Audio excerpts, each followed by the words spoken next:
ఈ ఆకాశమునకు మధ్య శాపగ్రాహిగా నిలబడి నీవు నేను పొందవలసిన దెబ్బలకు బదులుగా ఆయన ఆ కల్వరి శిలువలో అరికాల నుండి నడినెత్తి వరకు నాగటి చాళ్ల వల్లే దున్నబడిన ఆయన శరీరము ద్వారా నీకు నాకు స్వస్థత కలిగింది. అందును బట్టి మనం స్తుతించాలి. ఆ విషయాన్ని జ్ఞాపకం చేసుకుంటా ఈ రొట్టెలో మనం పాల్గొనాలి. అర్థమవుతుందమ్మా? ఆషామాష విషయం కాదు. ఎంతో ఎంతో దేవునికి మనం ఇచ్చేది, ఆయన మన నుంచి తీసుకునేది. ఆ గొప్ప దేవుడు అతి పరిశుద్ధుడు, సేపులు చేత నిత్యము పరిశుద్ధుడు పరిశుద్ధుడు పరిశుద్ధుడు అని పొగడబడుతున్నటువంటి ఆ దేవాది దేవునికి మన పొగడ్తలు కావాలి.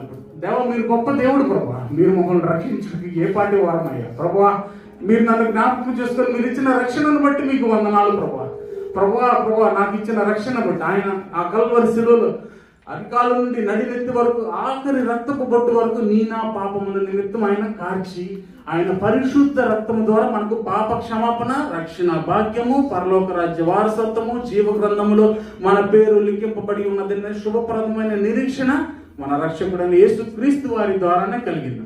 అది జ్ఞాపకం చేసుకుంటే మనం ప్రభు బలలో పాల్గొనాలి.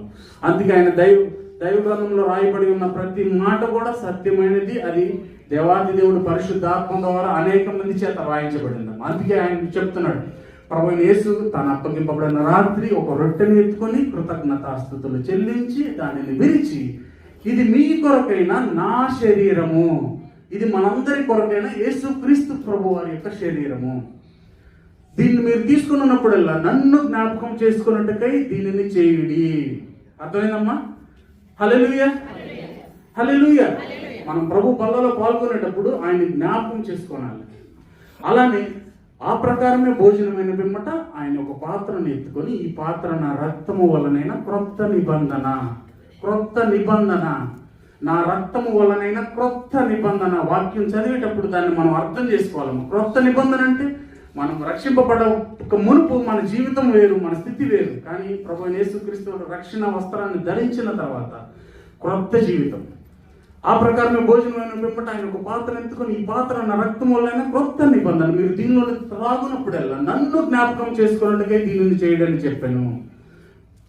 అర్థమవుతుందమ్మా? నా మాటలు అర్థమవుతున్నాయా? మనం ప్రభు బలలో పాల్గొనటమే గొప్ప విషయం. ఆయన్ని తీసుకుని ఆయన శరీరముకు సాదృశ్యం ఉన్న రొట్టెను, ఆయన రక్తముకు సాదృశ్యంగా ఉన్న పాత్రలను తీసుకున్నప్పుడు ఆయన జ్ఞాపకం చేసుకుంటూ తీసుకోవాలి. ఆయన రాకడ వచ్చేంత వరకు కూడా యేసయ్య నన్ను రక్షించాడు, నాకు పరలోక రాజ్యంలో స్థిరమైన నివాసం ఉన్నదని సంతోషంతో అనేక మందికి ప్రచురించే వారంగా ఉండాలి. మనం రక్షింపబడ్డాం అంతేనా? మన కుటుంబం రక్షింపబడాలి, మన స్నేహితులు, మన రూమ్మేట్స్ అందరికీ మన సువార్త ప్రకటించే వారంగా మనం ఉండాలి.